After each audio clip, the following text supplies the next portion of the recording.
maayirka magaalada Gabiley Aamin Cumar Cabdi maayirka xigeenka magaaladaasi Gabiley Cabdi Yuusuf Goolle qaar kamid ah xildhibaanada golaha deegaanka xogayaha fulinta dawladda hoose Cabdiraxmaan Nuur Abakar oo kaashanaya ciidamada booliska ayaa bilaabay banaynta dhul danguud ah oo si sharci darro ah loo ootay taasoo saaka subaxnimadii hore ay ka fuliyeen darafyada magaaladaasi Gabiley dhulkan oo uu sheegay maayirku in loogu talagalay dhismayaasha warshadaha ee laga dhisi doono dhulkan oo markiisa horeba ahaa danguud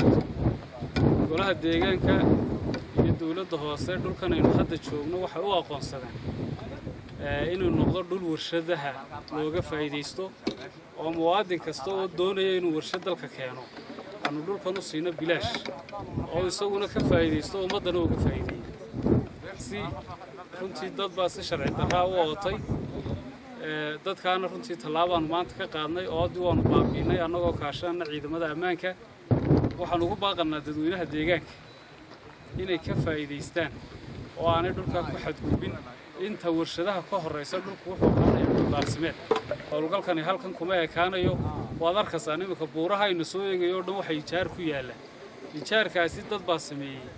waa sharci darro buuruhu waa inay bannaanaadaan oo ay xooluhu daaqaan eeriyadan ku nool waxayna soo gelinayaan laamaha yar meelaha yaalyaala dhibaatada badan inuu hayo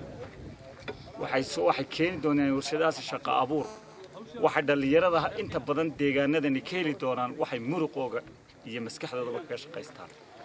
waxa naga ballan in hawshan ay sida u socoto aanay halkan ku eegaanin oo ilaa buurahaasi ijaaraysan la baabiyo oo dhulkii danta guud laga shaqeeyo marka aagan waxa loo asteeyay waa aagii warshadaha marka usbuucan insha Allah warshadii horeysa la dhigi doonaa ka bilownay deegaanka Gabiley ka xiga waqooyi bari ama bariga magaalada qaybta xagga waqooyi xigta oo iyo dhulkaasi oo dhul danguud ah oo cid sheegan karta iyo qof gaar u leeyahay aanu jirin sidoo kalena waxa ayagna ka dareen celiyay shacabkii deganaa goobtaasi dhulkan oo loo aqoonsaday danguud inuu noqdo waan taageersan hadii looga faa'iideysanay danguud iyo warshado waxaan lahayn deegaanka degan halkan in shaqo ahaan looga faa'iideeyo anagoo diyaar curadanay waxaan taabsanay hawlgalka dawladdu fulisay aad iyo aad baan uga baleenna